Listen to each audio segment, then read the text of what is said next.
साथियों, मैं आप सबसे आग्रह करता हूँ, आपको अगर कोई भी जानकारी चाहिए हो, कोई और आशंका हो, तो सही सोर्स से ही जानकारी लें। आपके जो फैमिली डॉक्टर हो, आसपास के जो डॉक्टर हो, आप उनसे फोन से संपर्क करके सलाह लीजिए। मैं देख रहा हूँ कि हमारे बहुत से डॉक्टर खुद भी ये जिम्मेदारी उठा रहे हैं।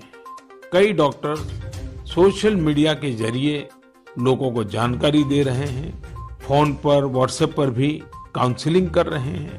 कई हॉस्पिटल की वेबसाइटें हैं जहां जानकारियां भी उपलब्ध हैं और वहां आप डॉक्टर से परामर्श भी ले सकते हैं। ये बहुत सराहनीय है। मेरे साथ श्रीनगर से डॉक्टर नावीद नजीर शाह जुड़ रहे हैं। डॉक्टर नावीद श्रीनगर के गवर्नमेंट मेडिकल कॉलेज में प्रोफेसर हैं। नावीद जी अपनी देखरेख में अनेकों कोरोना पेशेंट्स को ठीक कर चुके हैं और रमजान के इस पवित्र माह में डॉक्टर नावीद अपना कार्य भी निभा रहे हैं और उन्होंने हमसे बातचीत के लिए समय भी निकाला है। आइए उन्हीं से बात करते हैं। नावीद जी नमस्कार। नमस्कार सर। डॉक्टर नावीद, मन की बात के हमारे श्रोताओं ने इस मुश्किल समय में पैनिक मैनेजमेंट का सवाल उठाया है। आप अपने अनुभव से उन्हें क्या जवाब देंगे?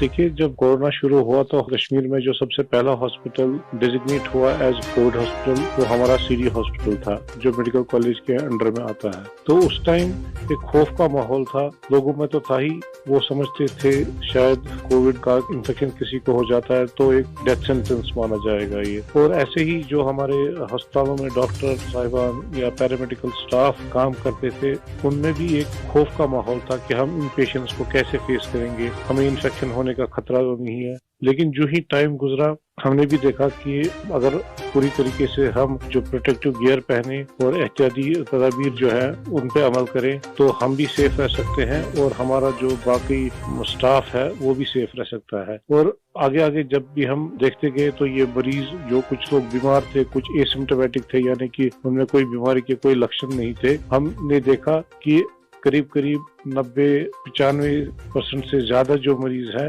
वो खुद विदाउट एनी मेडिकेशन भी ठीक हो जाते हैं। तो वक्त जैसे गुजरता गया तो लोगों में जो कोरोना का एक डर था वो बहुत कम हो गया। आज की बात जो हम ये सेकंड वेव जो इस टाइम हमारी आई है इस कोरोना में, इस टाइम भी हमें पैनिक होने की जरूरत नहीं है। इस मौके पे भी हम अगर जो प्रोटेक्टिव मेजर्स हैं, जो SOPs है, अगर उन पे हम अमल करेंगे, जैसे मास्क पहनना, हैंड सैनिटाइजर का यूज करना, इसके अलावा फिजिकल डिस्टेंस मेंटेन करना या सोशल गैदरिंग्स हम अवॉइड करें, तो हम अपना रोजमर्रा का काम भी बखूबी निभा सकते हैं और इस बीमारी से प्रोटेक्शन भी पा सकते हैं। डॉक्टर नावीद, वैक्सीन को लेकर भी लोगों के कई सारे सवाल हैं, जैसे कि वैक्सीन से कितनी सुरक्षा मिलेगी, वैक्सीन के बाद कितना आश्वस्त रह सकते हैं। आप कुछ बात इसमें बताएं तो श्रोताओं को बहुत लाभ होगा।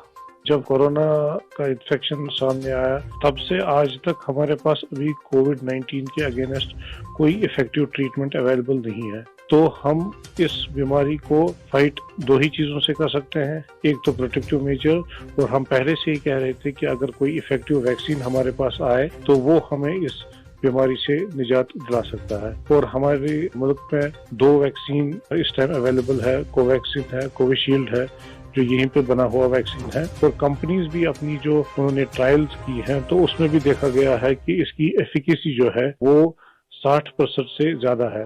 अगर हम जम्मू कश्मीर की बात करें, हमारी यूटी में अभी तक 15 से 16 लाख तक लोगों ने अभी ये वैक्सीन लगाया है। हाँ, सोशल मीडिया में काफी इसके जो मिसकंसेप्शन या मिथ्स इसमें आए थे कि ये साइड इफेक्ट्स हैं। अभी तक हमारे जो भी यहाँ पे वैक्सीन लगे हैं कोई साइड इफेक्ट उनमें नहीं पाया गया है। सिर्फ जो आम हर किसी वैक्सीन के साथ एसोसिएटेड होता है, किसी को बुखार आना, पूरे बदन में दर्द या लोकल साइट जहाँ पे इंजेक्शन लगता है वहाँ पे पेन होना, ऐसे ही साइड इफेक्ट्स हमने हर एक मरीज में देखे हैं। तो कोई ग्रॉस हमने कोई एडवर्स इफेक्ट नहीं देखा है।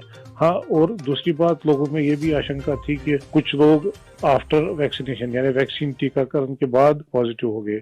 इसमें कंपनी से ही गाइडलाइंस है कि उसमें अगर किसी को टीका लगा है उसके बाद उसको इन्फेक्शन हो सकता है, वो पॉजिटिव हो सकता है, लेकिन जो बीमारी की सीवियरिटी है यानी बीमारी की शिद्दत जो है उन मरीजों में उतनी नहीं होगी, यानी कि वो पॉजिटिव हो सकते हैं लेकिन जो बीमारी है वो एक जानलेवा बीमारी उनमें साबित नहीं हो सकती है। इसलिए जो भी ये मिसकंसेप्शंस हैं वैक्सीन के बारे में वो हमें दिमाग से निकालने चाहिए और जिसकी बारी आई, क्योंकि 1 मई से हमारा पूरे मुल्क में जो भी 18 साल से ज़ायद की उम्र के हैं उनको वैक्सीन लगाने का कार्यक्रम शुरू होगा, तो लोगों से अपील यही करेंगे कि आप आए, वैक्सीन लगवाएं और अपने आप को भी प्रोटेक्ट करें और ओवरऑल हमारी सोसाइटी और हमारी कम्युनिटी इससे प्रोटेक्ट हो जाएगी कोविड-19 के इन्फेक्शन से। डॉक्टर नावेद, आपका बहुत बहुत धन्यवाद और आपको रमजान के पवित्र महीने की बहुत बहुत शुभकामनाएं। बहुत बहुत शुक्रिया। साथियों, कोरोना की इस संकट काल में वैक्सीन की अहमियत सभी को पता चल रही है, इसलिए मेरा आग्रह है कि वैक्सीन को लेकर किसी भी अफवाह में न आए। आप सभी को मालूम भी होगा कि भारत सरकार की तरफ से सभी राज्य सरकारों को फ्री वैक्सीन भेजी गई है, जिसका लाभ 45 साल की उम्र के ऊपर के लोग ले सकते हैं। अब तो 1 मई से देश में 18 साल के ऊपर के हर व्यक्ति के लिए वैक्सीन उपलब्ध होने वाली है। अब देश का कॉरपोरेट सेक्टर, कंपनियां भी अपने कर्मचारियों को वैक्सीन लगाने के अभियान में भागीदारी निभा पाएगी। मुझे ये भी कहना है कि भारत सरकार की तरफ से मुफ्त वैक्सीन का जो कार्यक्रम अभी चल रहा है वो आगे भी चलता रहेगा। मेरा राज्यों से भी आग्रह है कि वो भारत सरकार के इस मुफ्त वैक्सीन अभियान का लाभ अपने राज्य के ज्यादा से ज्यादा लोगों तक पहुंचाएं। साथियों, हम सब जानते हैं कि बीमारी में हमारे लिए अपने परिवार की देखभाल करना मानसिक तौर पर कितना मुश्किल होता है।